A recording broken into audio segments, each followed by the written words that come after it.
Let us now begin in Allah's blessed name. What is the Khilafah? The Khilafah is state and government in Islam.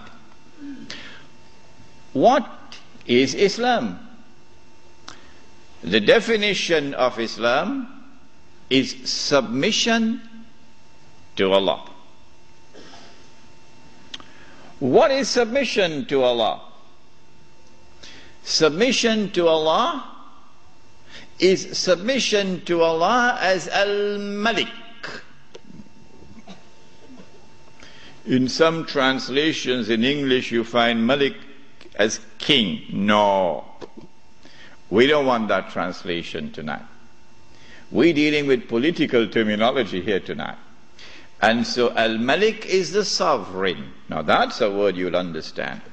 Sovereign. Lahul Mulk, sovereignty belongs to him.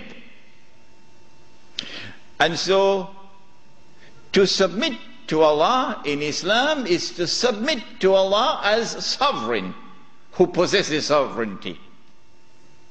To submit to anyone else as sovereign, to declare that anyone else possesses sovereignty, is to say goodbye to Allah. Did you hear that? To submit to Allah is to submit to Allah as Al-Akbar. And He reminds you that He is Al-Akbar, because every time you perform salat, you cannot move in salat without Allahu Akbar. Al-Akbar is the one who has supreme authority. And so the Khilafah is a state and government which submits to Allah's authority as supreme.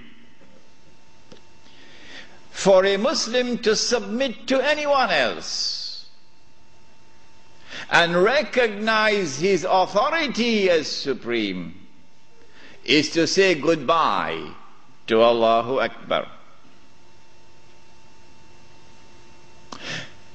Islam is to submit to Allah as Al-Hakam. The 99 names, this is one of them. Al-Hakam is the lawgiver, who not only gives the law, but his law is the supreme law. And when he makes something haram, it must be enforced as haram. And when he makes something halal, it must be enforced as halal.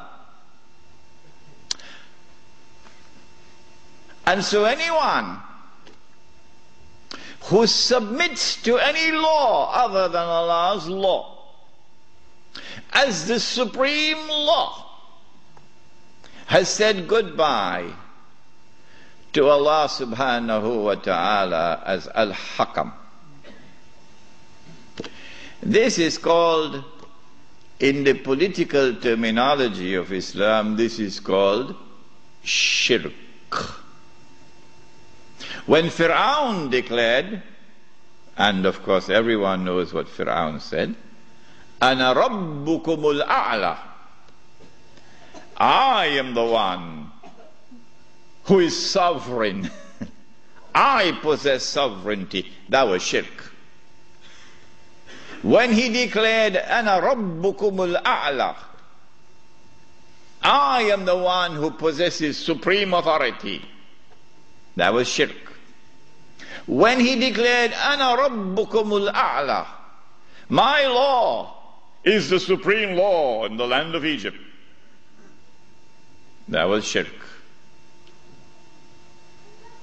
And Allah punished him with terrible punishment for his shirk.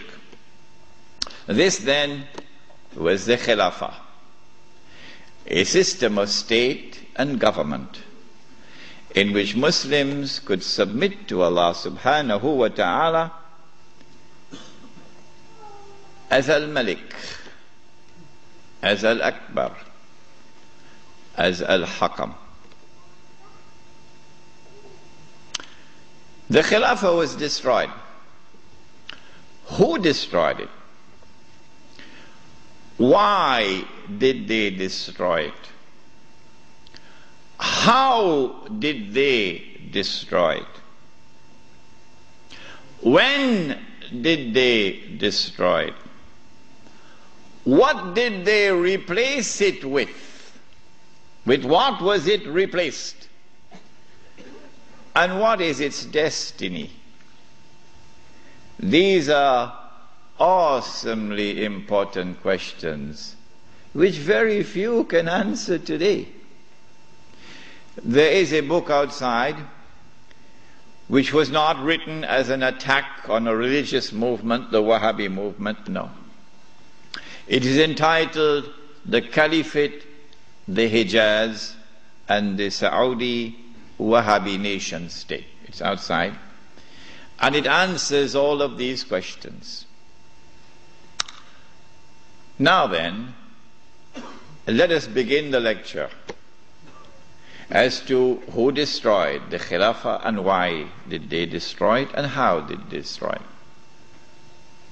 When you read this book, Jerusalem in the Quran, and when you listen to the lecture next Monday, then you'll know that the Jews had in their heart, as they still have to this day, this conviction that it is their destiny. Even after Allah subhanahu wa ta'ala had expelled them from the Holy Land. Even after they had lived in the wilderness for 2,000 years. It is the conviction in the heart of the Jews that it is their destiny to liberate the Holy Land of non-Jewish rule. To return to the Holy Land not as tourists, no. To return to the Holy Land to reclaim it as their own. For 2,000 years the Jews had this conviction in their heart that one day this will happen. To restore in the Holy Land the state of Israel, of Nabi Dawood alayhi salam and Nabi Sulaiman alayhi salam. And that the golden age will come back one more time. The golden age, when that state of Israel, of Nabi Dawood alayhi salam and Nabi Sulaiman alayhi salam, was the ruling state in the world. That age will come back one more time. And so the state of Israel, when it is restored, will eventually become the ruling state in the world. This was the conviction of the Jews. You and I, from the Quran and from the Sunnah, from the Hadith of the Prophet ﷺ, we would know about the magnificent deception of Al-Masih al-Dajjal, who liberates the Holy Land in 1919, liberates the Holy Land of non-Jewish rule, who brings the Jews back to the Holy Land, not as tourists, but to reclaim it as their own, between 1919 and 1948, who restores a state of Israel in the Holy Land in 1948, and convinces the one-eyed Jews that this is the Israel of Nabi Dawood alayhi salam and Nabi Sulaiman alayhi salam, but of course it is not, it is an impostor. But they accept it and they embrace it. And that this Israel is about to become the ruling state in the world, replacing the United States of America. Those who differ with me, who say, well, we never read this in our books, where did he get this from? This must be false. My answer to them is just wait and see. Just wait and see.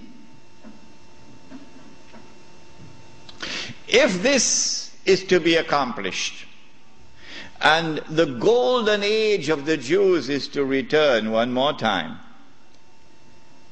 and they are to rule the world, how will they do it? They will need globalization to bring all of mankind together as one global society. And they need to demolish the Ottoman Islamic Empire, which stands in their way. And they will have to demolish the institution of the Khilafah, which is the head of Islam. If you can cut off the head, then you can paralyze the body. And so the attack is now launched to cut off the head, the Khilafah.